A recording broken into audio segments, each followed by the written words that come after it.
Hi there and welcome to Hegarty Maths. It's Mr. Arnold here and this is the second video on sequences. This video is geared towards A level but is applicable to lots of other maths modules also. Okay, now for core 1 it's important that we're able to identify the nth term of an arithmetic sequence. So that begs the question, what is an arithmetic sequence? Now, what I'm going to do below is I'm going to say which ones are arithmetic and which ones aren't, and then maybe you might be able to guess what makes a sequence an arithmetic sequence. The first one here, 3, 5, 7, 9, 11, and so on, that is an arithmetic sequence, so we put a little tick beside it. So this is an arithmetic sequence. Y, 2y, 3y, 4y is also an arithmetic sequence. The next one, 16, 8, 4, 2, 1. That's not arithmetic. Look at this one here.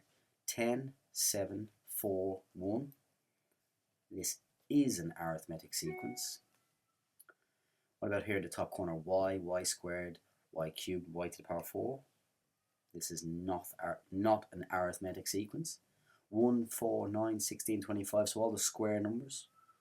Not an arithmetic sequence. And then 1, negative 1, 1, negative 1. So this kind of alternating pattern is actually not an arithmetic sequence. So maybe you've worked out what an arithmetic sequence is, but in case you haven't, an arithmetic sequence has a constant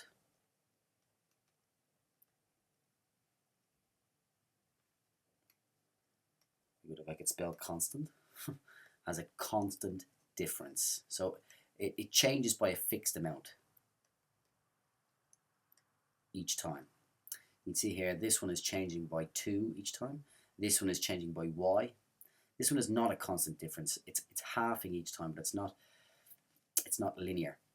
Here we're going down by 3 each time, so that's a constant difference. Here we're squaring, or we're raising it to a greater power each time, and not constant. Here we've got all the square numbers, which is not constant, and then here we're alternating between 1 and negative 1, which again is not constant. So let's see how we might calculate the nth term of an arithmetic sequence. So let's consider the following here. We've got 5, 12, 19, 26. Well, what's happening? What is the change from term to term? So here we go, 5, then 12, then 19, then 26. So just with a little bit of inspection, we can see that it's increasing by 7 each time. And you might think to yourself, well, what times table, what sequence goes up in 7 each time? Simply the 7 times table. I'm going to put that over here. So 7n would be the 7 times table. And underneath, I'm going to write the 7 times table. 7, 14, 21, 28, and so on. Now, I don't have the 7 times table. I have something very similar to it, but I'm actually always 2 behind. So it's going to be 7n minus 2. How about the next one here? So each time, the constant difference is I seem to be adding 4. Adding 4, adding 4. And what times table goes up in 4s? The 4 times table, so 4 times n. So let's write the 4 times table here. 4, 8, 12, 16, and so on and so forth. Now we don't have the 4 times table. I seem to be lagging behind it with the sequence I've got. How far behind am I? I'm always 1 step behind the 4 times table. So 4n subtract 1. What about this one? A little bit more difficult here. So I have a, then I have a plus d, then I've got a plus 2d, a plus 3d, and so on. So what's the difference here? The difference I'm going to call d. I'm adding d each time. Adding d. And what sequence might go up in d each time? The d times table, if you will. D times n. Let's write down the d times table underneath. I would have d. Then I would have 2d, 3d, 4d, and so on. But I don't have d for the first term. I don't have d for the second. I have 2d for the second term. So what's actually happened? Well, the first term I have a, so I need to have an a and take away d. So if I take d, this d, and I take d away, that leaves me with no d, and then add a, that leaves me with the first term. What about the second one? If I add an a and take away a d, I get this one. Add an a and take away a d, I get this one, and so on. So we have d times n. I need to add an a and take away a d. Now, this expression here, I'm going to tidy up a little bit. So it's a little bit like this. Let's leave the a out in front. And then we've got plus d times n minus d. And then what can I factor out of this guy? I can factor out d. So I get a plus n minus 1 times d. And this, ladies and gentlemen, this is the formula for the nth term. That's the formula for the nth term, where a is the first term. This is going to be really important as we go forward. And d is the difference, the common difference.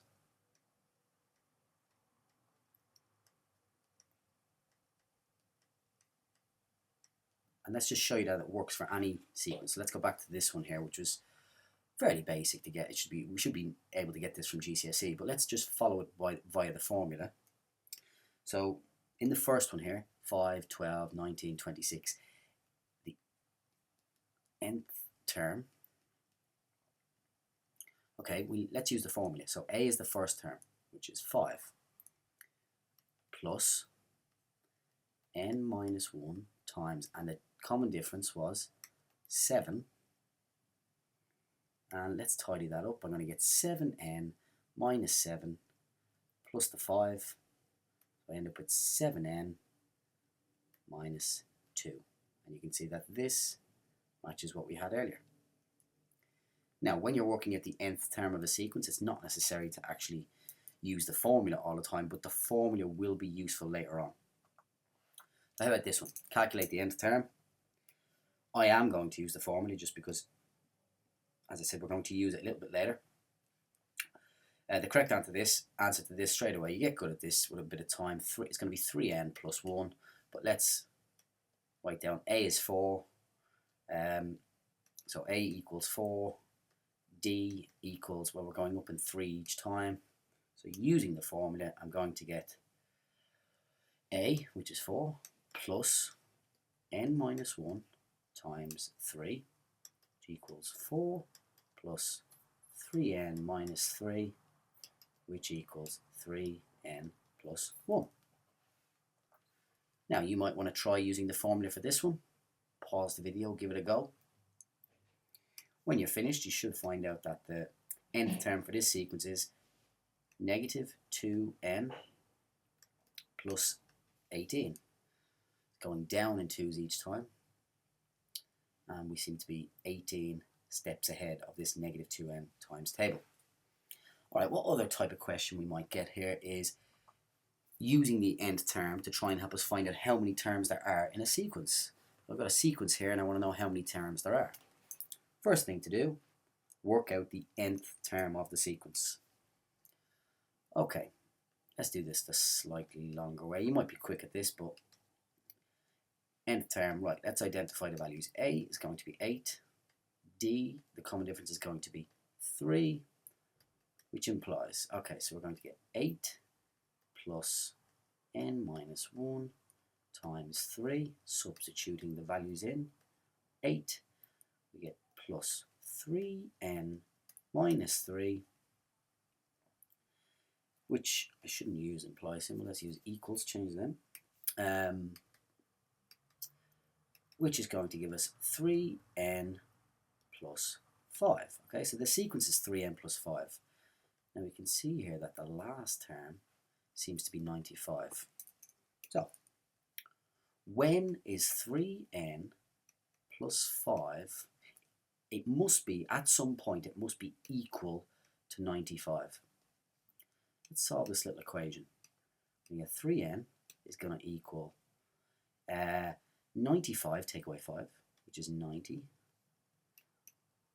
which implies that n must be equal to 30. So if I substitute 30 into my nth term rule,